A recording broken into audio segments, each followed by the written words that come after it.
Hello and welcome to a brand new episode of the Civic Action Podcast, the voice of the next generation.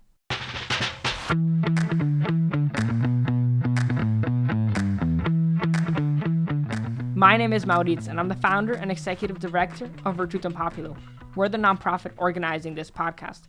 Virtutem Populo is a student-led 501c3 nonprofit organization dedicated to promoting civic engagement and community involvement among youth in Miami-Dade County.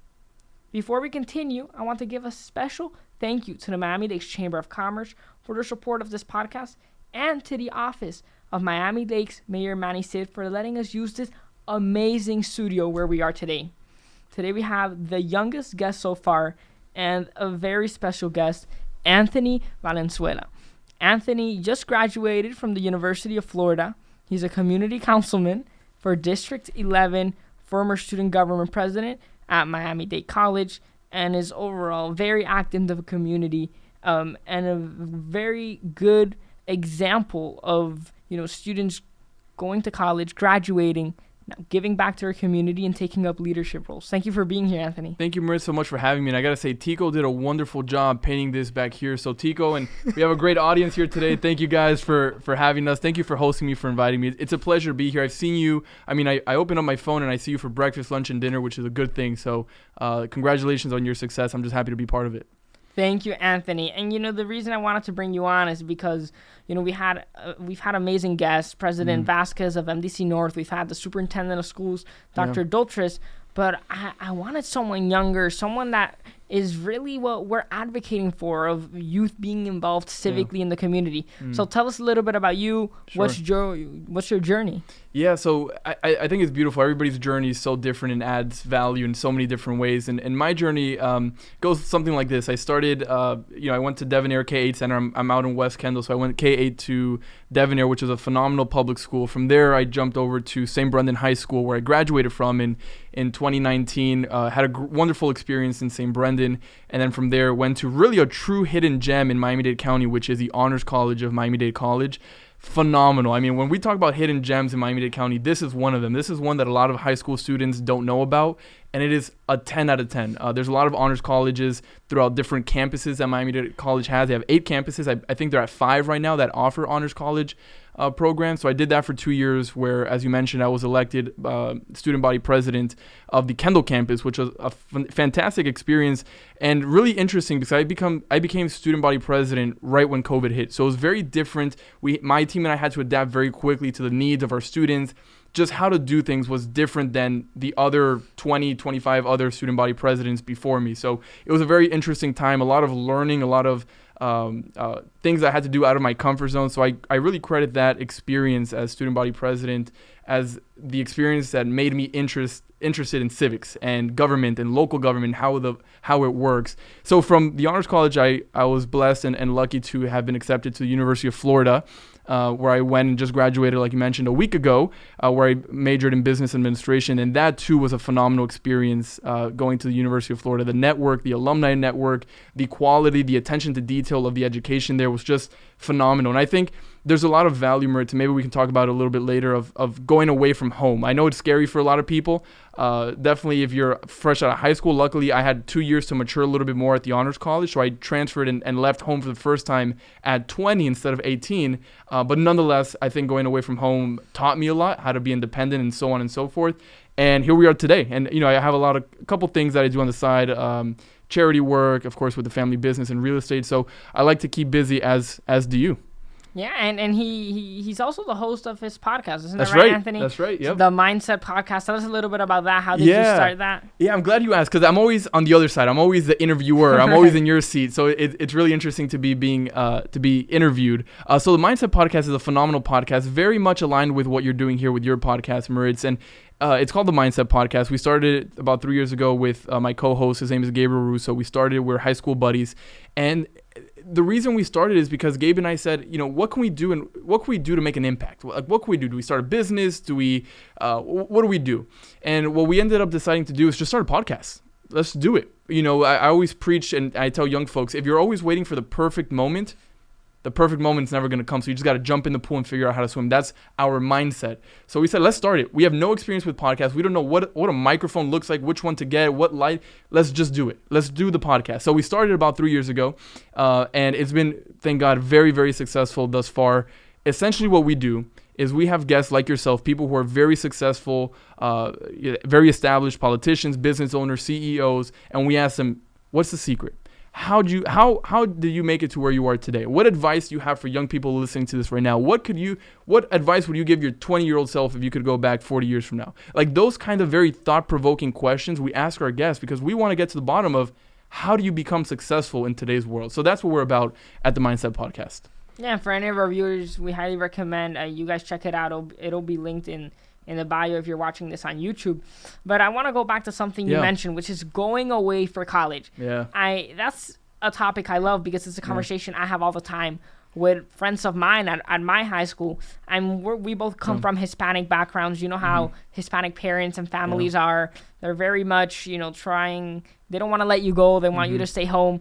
My dad, he was born in Cuba, and at age 18, he went all the way across the world to Hungary, which is where he studied. And he's always said it's been one of the best decisions because making such a big change like that, although it can be scary, you learn a lot and you do mature a lot when you're going away from college, whether you go to UCF or UF or FSU, even if it's just a few hours away, it does give you a little bit more independence and the ability to spread your wings.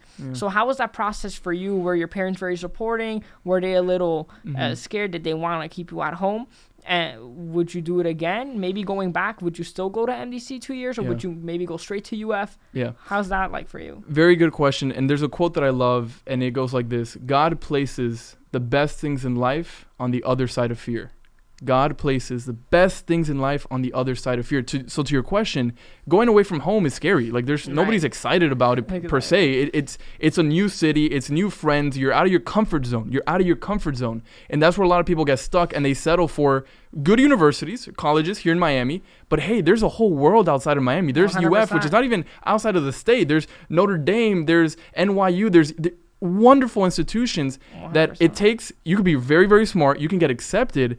But if mentally you're not at that place where you're comfortable taking that leap of faith and understanding that the best things in life are on the other side of fear in everything that you apply it to, you're gonna pretty much be average if you're with that mindset. But if you're in the mindset of let's take that risk, if it doesn't go well, I'll come back. But I tell young people all the time, or I'll share this with you and your listeners, is right now us young folks, the people listening, high school students, college students, right now is the absolute best time to fail in life.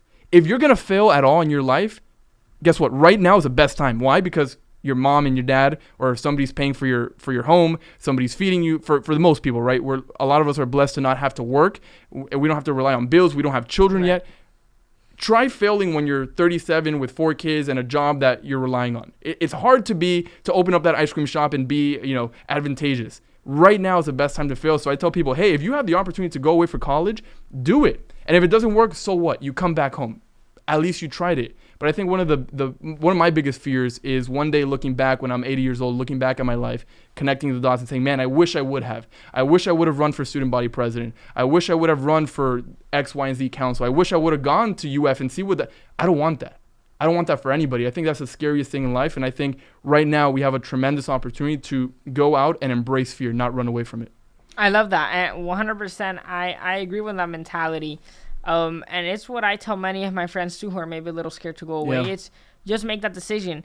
And like you said, there's really nothing wrong with staying local. But many students don't even consider the options that are out there. I had a professor, I took a dual enrollment class this past summer, a humanities course with MDC. This professor was in Washington State. And he said, I've been teaching remotely for MDC for a while, and there's something I haven't understood yet, which is many of my students, they go straight from MDC to FIU. And he's like, you know what? There's nothing wrong with FIU. It's a great institution. But how come 99% of my students are just automatically feeding into FIU without even thinking of all the scholarships and money they could get elsewhere? So I love that point, and I 100% agree. So now I kind of want to talk about your you just started this new journey of public service by being a community councilman for District 11. Tell us a little bit about what that is, why you decided to pursue that path, and kind of what are your responsibilities? Sure. So it's very exciting. A lot of people don't know about community council, but when I found out about it, I'm like, wow, this is great. And going back to Civic and being involved in your local government, these are the kind of things that is important to know about. So community council is a wonderful board that the county commissioners created back in, I believe, 1999, 1998, which says, in the areas of unincorporated Miami-Dade County, which I believe there are about 10 of them, in those unincorporated areas, we're going to create something called community council. Community council is going to make up for the fact that in those unincorporated areas, like Kendall, where I live, or like Westchester, that don't have a mayor of Westchester or a mayor of Kendall, these community council boards are going to make up for the fact that there's no municipal government. So there's two ways to become a councilman for a community council position. Either you get elected by the people, so knocking on doors, passing out flyers, raising money, like a real politician, or you get appointed by the commissioner of that area. So I was appointed by Commissioner Rob Gonzalez out in West Kendall, District 11. He appointed me to serve on the board of seven people on the board. And our job, our primary focus is zoning.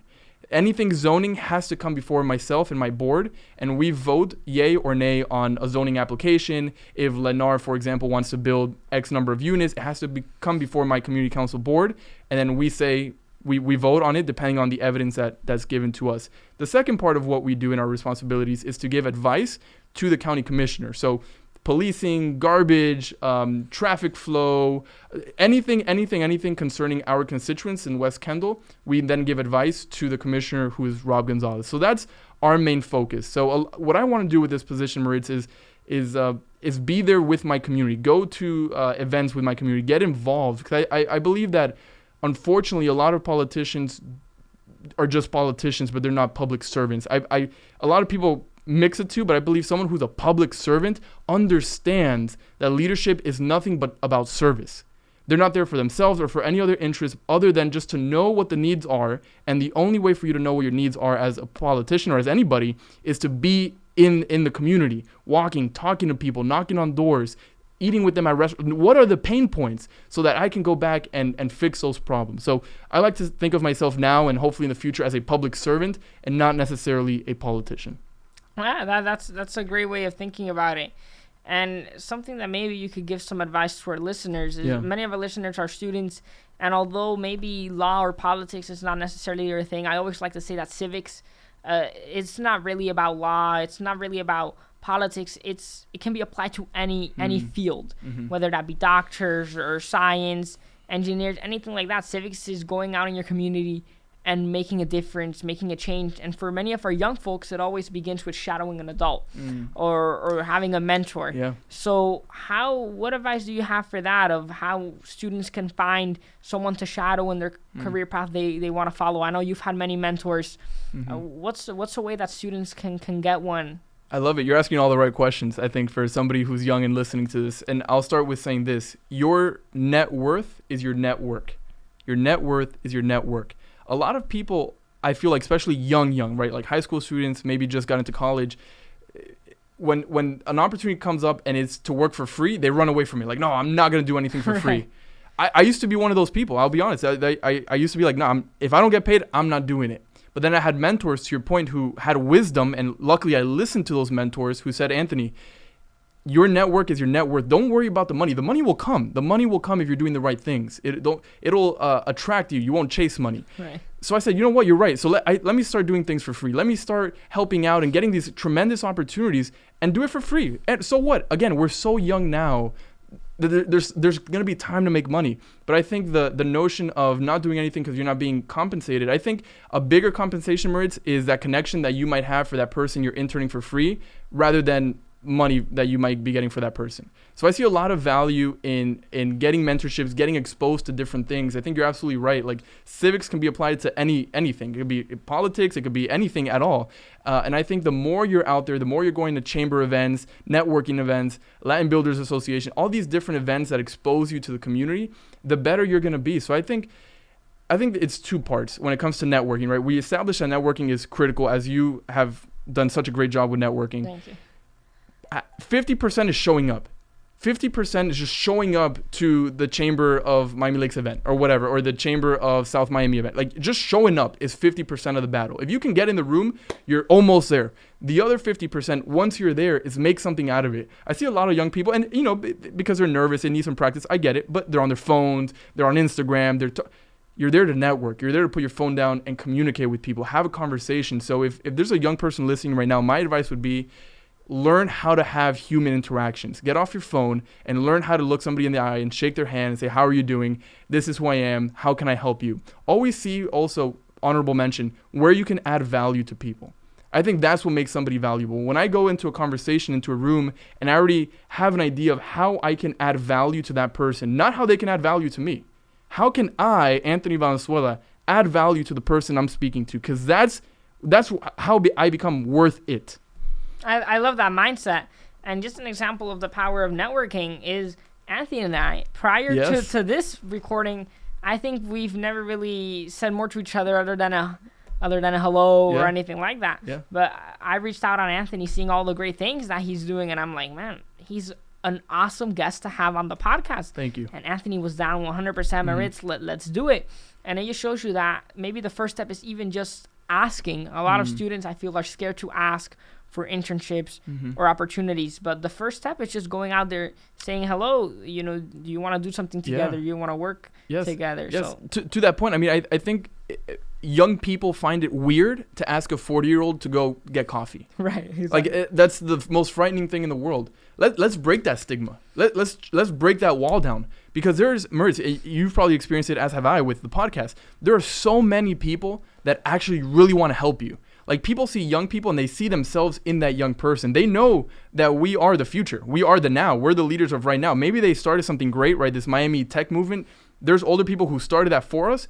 We're next. We're next in line. Like, people are starting to realize that and invest in young people. So young people have a tremendous opportunity to make something out of it. But it'll only work if you work. It'll only work if you go on LinkedIn and you message them and say, hey, I'm so-and-so. This is what I got. I love to pick your mind for 10, 15 minutes. Where can we meet? I'll go to you. You got to be flexible too, I got to say, right? If you're looking for a mentor, if you're looking for guidance, you got to be flexible. They tell you 12 o'clock and you got something, move it. It's 12 o'clock. Like, you got to be with the program here. But I think young people need to just break that stigma of it's weird. It's different. I don't know. I'm not comfortable. Or they don't feel confident enough in themselves. You just got to go. You just got to go. You just got to go. You just got to go. You make it what you want. 100%. I mean, every single time that I go to an event and I meet someone new, the moment that I leave the event, I'm already searching up their name on LinkedIn, trying to add them, trying to make that meaningful connection. So to any of our listeners, if you're listening now, if you're a student in high school, I think ninth grade year is the perfect year to start opening a LinkedIn account around that time. Most don't open it until college, but the earlier the better, because all those teachers you meet, all those events you go to, even if you're not too involved, sports, you never know who you're meeting. If you find them on LinkedIn, for those who don't know what LinkedIn is, it's like a professional Facebook, one could say, where you, instead of making friends, you make connections. And it's a great social media platform to keep in touch with others out there. And I also want to plug a quick program that the school district has. Anthony was talking about internships and how so many people don't want to work for free. Yeah. But even the school district is helping out so many students. They have a new program. It's not new. It's been around for a while. The Summer Youth Internship Program, where they are connecting students with businesses. There's internships with organizations all over. And the sponsors are actually supplementing and paying the students. So it's not even a cost to the business or to the organization that's receiving the interns, but the sponsors, I believe it's the Children's Trust, the Educational Federal Credit Union, they actually give the students a supplement for interning. Phenomenal. Over the summer. So not only do the students get to make these connections with organizations, law offices, doctors' offices, businesses, government, but they're also even getting paid for it. So I would just say go out there, take those opportunities you have and make something out of it. I also want to talk real quick about an organization you were involved with at UF. Remind me of the name. It was a service organization. The Florida Blue Key? The Florida Blue Key. So very prestigious, very, impressive organization. Thousands of alumni who have crossed their paths. Tell us a little bit about your experience there and what was it like serving at that capacity. So I'll share with you a quick story. Let me paint the picture. So Miami-Dade College, I was a student body president. I mean, I was just in my zone, meetings with Pumariega, board of trustees, just meetings, events, meetings, like living it, loving it. all of a sudden, I graduate. Fun time. I give my graduation speech. I'm Marlins or Lone Depot Park or whatever it is now. Phenomenal. Like, I'm at my highest point, I would say, in my life. All of a sudden, a couple months later, I go to a brand new city, Gainesville. Brand new city. Never been there before. Never visited campus before starting school. No friends. Very much a college town. So very much a college you town. make friends in the college or you don't. Or you don't. So, Moritz, I didn't know anybody. Nobody knew me, and I'm in a brand new place. I had an identity crisis because here I am a couple months before, meetings, friends, like busy, agenda packed, and I'm loving it. Right. And here I am. Nobody knows. I have nothing to do. I don't know who to know. I don't know. What am I doing? I'm out of my element. I'm out of my comfort zone. So for a couple months here, it was hard. I'm not going to lie. In the beginning, it was hard. I had to like get to know the city and get to know the way around the politics of UF and who's who. And long story short, what I did, Moritz, is I said, I have two options here. I'm either going to sink or I'm going to swim. I'm either going to figure it out and make it, what I wanted and have a great time and network the heck out of this situation, or I'm just going to become one of the many thousands of students that just go to school, go back to the department, go back to school, go. What am I going to do? I decided, let's buckle up and let's go. Let's be on campus all day, 9 to 5 until I come back. Like, let's work it. Like, let me message people on LinkedIn. So what I did, Moritz, is practical advice here. Like you said, I went on LinkedIn and I found the top leaders of UF, student government president, Florida Blue Key president, all these top dogs, guys and gals from UF. And I said, hey, my name is so-and-so. I just came from this. This is what I did. I love to just get coffee with you and figure out what I could do here. So I had those coffee meetings. Like 100% of them said, yeah, let's do it. So I did that, and those people would point me in the right direction. What clubs are the good clubs to join? Gator Growl, do this, do that, do that. So little by little, I started listening to advice. I started doing what they told me to do, connecting with the people they told me to connect, and then I learned about Florida Blue Key. Florida Blue Key is the most prestigious honorary society in the state of Florida. It's been around for 100 years. They're coming up on their centennial, and the who's who of Florida politics have been a Florida Blue Key member. It's super prestigious to get in. It's a very complex process. It's not, you apply, but really you get picked. You get tapped is what they call it, to be a part of this very exclusive club. And it's phenomenal. It has been so good to me. The alumni in Blue Key have been phenomenal. Marco Rubio is an alumni or a member of Florida Blue Key. Tim Tebow's a Blue Key member. So many governors of the state of Florida have been Blue Key members. And this is for University of Florida only. Correct. Only at the University of Florida. So there's an application process, and once you get in, it's like a very tight-knit family. So it's the absolute cream of the crop at UF is part of Florida Blue Key. The best of the best students, great GPA, great networking skills, good background. They're part of this group called Florida Blue Key, which I was very lucky to get into because not a lot of transfer students get in, much less somebody who's not in Greek life, which I was not in Greek life. But nonetheless, I found my way to get in. I made it inside, and it's been nothing but fantastic so far. The alumni network is ridiculous. So you stay in it after you graduate? You stay in it. So you're active while you're a member of or a student at UF, but there's still events and networking events even after as an alumni. They have events, Gator Growl, stuff like that, where you keep coming back to university to partake in some networking events. But it was phenomenal. If you're a student at UF, you have to find a way to be part of Blue Key. You just have to be part of it. That's awesome. Could you compare it maybe to like at the high school level, like a National Honor Society, something like that? I would say so. I would say it's very similar to a National Honor Society where they like same concept of they try to pick the best of the best in that school to be a part of this program. So it's very, very exclusive like a National Honor Society. That's right. Gotcha. Very, very, very interesting. Yeah. Now, I also know you like mingle a little bit in real estate. Yeah. Tell us about what you do there. How did it get it? I know it's like a family business. Yeah, that's right. Yes, that's right. So my dad, his name is Ignacio Valenzuela, he's been in the real estate industry for about 18 years now, for a long time as a realtor, and then he got his broker's license, was on his own for a little bit, and then he, again, talking about that leap of faith, he took that leap of faith to open up what is now the Valenzuela Real Estate Group, our own brokerage, where my dad and my mom are brokers and owners of the business. And then I got my real estate license when I was 18. I'm 22 now, so I've been learning these last couple of years on being a realtor, the operations of the business. Right now, thank God we've been so successful. We have about 400 agents within the company that we mentor, that we give classes to, manuals to, just every resource a realtor can possibly want to be successful. We offer it at our business, because we always say our realtors are not just good, they're excellent. The joke in Miami-Dade County is that there's more real estate licenses than there is driver's licenses. I mean, your cat's dog's boyfriend is probably a realtor. Like everybody knows a realtor. Yes. But in the Valenzuela Group, we have a profound interest in not just letting our realtors be a regular realtor. We really teach them the ethical way to do real estate, the right way to do it. So it's been a phenomenal journey. I'm just now that I'm getting out of college and now I'm done with college, I'm going to focus on being a realtor, having my own transactions, which I've had a couple already, learning the ropes of the business. My father, my mother, great examples of how to run the business the right way. So I'm excited, man. It's a great time. Awesome, man. And I just want to say you're such a huge inspiration to so many young people out there. I mean, you're only 22. That's right. Doing big things, graduated from UF, getting involved both, in the business side of Miami, but also the political side. So I just want to congratulate you on all your success. I mean, it's really such an honor, and we're about to start wrapping up here. But one last thing I wanted to ask you, Anthony, is one piece of advice, any regrets in life, anything for our young listeners out there to keep in mind as they, move through high school and enter college? Yeah, phenomenal question, and I'll end it with this. I think some sound advice, something that I wish I would have known earlier that I was just told not too long ago that I realized. Every day we wake up, we're writing a chapter in our book. There's this book that we're writing, whether we know it or not, but we're writing this book. One day somebody's going to open that. Well, one day that book is going to close.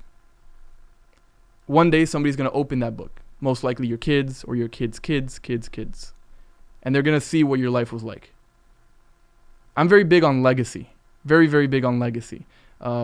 We need to recognize and we need to live with more urgency. Too many of us are just walking around, we have tomorrow, I'll do it tomorrow. They're walking around like the world owes you something. Nobody owes you anything. Every day you're writing a book. Every day is an opportunity to write a new chapter in that book. The book will determine how your life looks like. When all is said and done and somebody opens that book and reads about dad, reads about mom, whatever it is, they're going to say, ooh, that's not a good chapter. Oh, that's also not a good chapter. You have the power right now to write that book. And only you have the power. So make it what you want. But young people need to live with passion, need to live with urgency. You might not have life figured out right now, and I don't expect you to. That's okay. But you just got to go. You just got to try things. You got to live with passion. It's a blessing that we're alive right now, that we made it to this podcast and we didn't get into a car accident or a flat tire. Like, we're here right now. Let's make the most out of it. So I would encourage every young person to think about every time that you wake up, somebody literally, Moritz, this is powerful. Somebody literally would die to have your worst day. There are people dying right now to get into this country to wish they could have your worst day possible. That's a blessing. We're blessed despite the challenges. We're blessed despite the hard days. We need the hard days to wake us up a little bit. Let's embrace those hard challenges, not run away from it. We have a book to write and we need to get it done. Very, very, very, very powerful. And I always talk about breaking that apathetic mindset, especially since the COVID-19 pandemic. Yeah. I've seen, at least in my high school, and I know in so many other high schools out there across the state, just a decrease in motivation, a decrease in students going out there, making change. I mean, I struggle all the time trying to get kids to either join clubs or go out there, Yeah. I 100% agree with what you're saying of just having a mindset of going. Why not? I wake up all the time. I go, what can I do today? Yeah. Let me see. Yeah. Tico's doing some ribbon cutting. Always something going on in town. Is Tico without ribbon cutting? Like, that's his identity. Like, he has to do ribbon cutting. Like, you know what I'm saying? That's all. But Maurice, I'm sorry. Before I end, I do got to give you credit and thank you for having me. I mean, you're a spectacular young man. The fact that you're a sophomore, it's crazy. It's wild that you're doing all this stuff at such a high level, because there's people that can do stuff. They're a little bit messy, but you're doing things, Moritz, at such a high level and in the right way that it gives me hope that we're in the right direction. Because I know you're influencing a lot of people. The people around you are looking at you and saying, yeah, I got to pick up my slack because Moritz is like over there a mile ahead. We got to go. So that sense of urgency that we're talking about, that we want to share with our friends, I think it's contagious. I'm trying to do it with my group. I think you're doing a phenomenal job doing it with your group. And I'm just excited to one day run Florida with you alongside you. It'd be an honor. Thank you, Anthony. No, I very much look forward to it. I mean, I feel like the future of Miami is not only in this room, but it's our listeners out there too. That's right. At Virtutem Populo, we're very much committed to helping the young folks that are listening and others making a difference. We have team members ready to help you start your passion project. If you need advice, if you need guidance, if you need funding, if you need mentorship, if you have an idea of how to make the community better, then Anthony's here to help. I'm here to help. Please just reach out. But that has been Anthony Valenzuela on the Civic Action Podcast. Thank you so much for listening, and stay tuned for our next episode. See you guys next time.